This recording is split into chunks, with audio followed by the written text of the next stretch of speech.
Hello everyone, I'm Wave, and today I figured with the recent release of Nekopara After, now would be a good time to talk about the importance of quote-unquote entry-level visual novels and how those visual novels that do break out into the mainstream are important for shaping the overall landscape of the visual novel community. And then I guess also on a side tangent, probably going to be talking about why you shouldn't necessarily be worried about playing certain visual novels over others, and that you really should just go ahead and enjoy and read the visual novels that you want to read personally.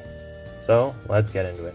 Just to set the groundwork, it's on my channel. I would say probably what got me into visual novels was through reading Doki Doki Literature Club all those years back when it first dropped, and look at where I am now. I'm probably a little too deep into the rabbit hole when it comes to visual novels, considering that as the years have gone by, there have been a handful of mainstream visual novels that I would consider to be entry level, being something like Doki Doki Literature Club.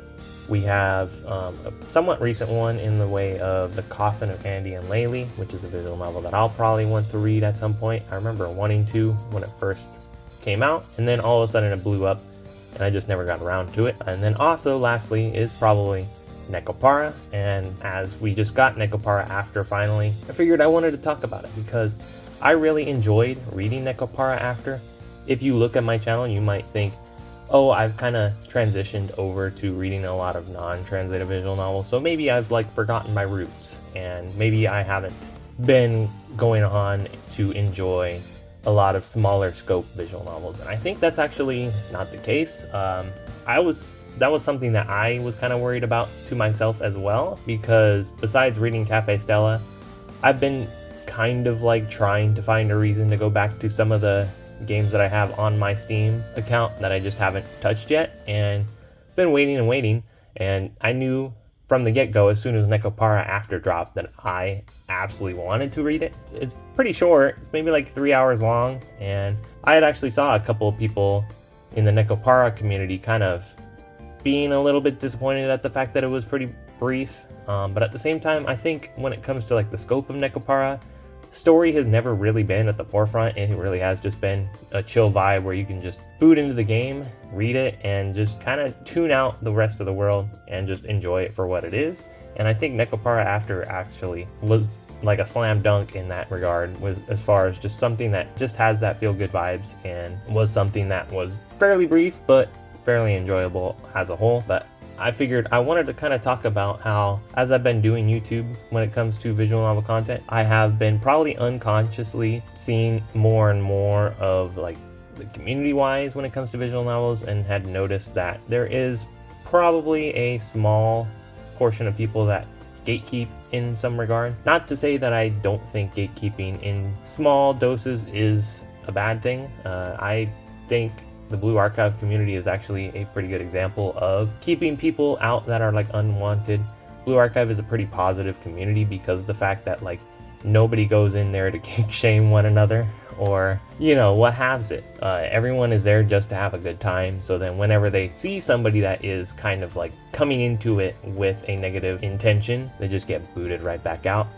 But when it comes to visual novels as a whole, I've noticed that there is a decent amount of people that kind of go around and say, hey, you're reading something that is not as in an intellectual piece as the stuff that I read, right? And I think to an extension of that has actually been the non-translated visual novel community, where I don't think there's that many people that do it, but it is kind of something that spreads out and overall feels like a vibe that you get from that side of the community, where people will kind of think that they're better than one another because they know Japanese and you don't. So anything that they read is automatically way more important and way more enjoyable than anything that you as a lowly English only visual novel reader could be reading. So you could say, oh, I really love The Coffin of Andy and Laylee, and people will be like, oh wow, then you're a simpleton. And that's obviously a bad thing. I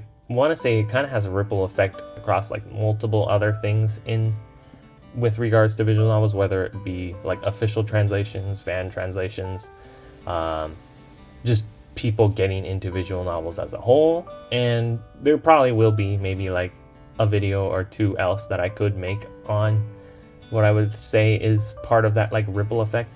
But when it comes to just being able to enjoy the visual novels that you want to enjoy, I think that is the best way to go about it, to just kind of tune out that side of the community and being able to just enjoy stuff that you want to read. I think entry-level visual novels are an overall boon for visual novels as a whole. Being able to, read something like Doki Doki Literature Club, and maybe it got like a couple 100,000 people interested in the visual novels at the time. And we don't really get too many visual novels that are that like sort of breakout hit. So when you do get one of those, I think it actually really does help to elevate the medium as a whole and just bring in new blood, new life into the community, get people more excited about what's to come, and being able to just overall have more people that are gonna realize that they enjoy the hobby. But yeah, those have been my brief thoughts on entry-level visual novels, and I guess probably just a little bit of a tangent of why you should just read whatever you want to read, because I don't think anyone should really be pointing out and being like any one visual novel is more important than the other, because the importance of any one visual novel is going to be based solely within you, the person that actually read it. So you might have a really high attachment to a certain visual novel, and I don't think anyone should really be trying to take that away from you.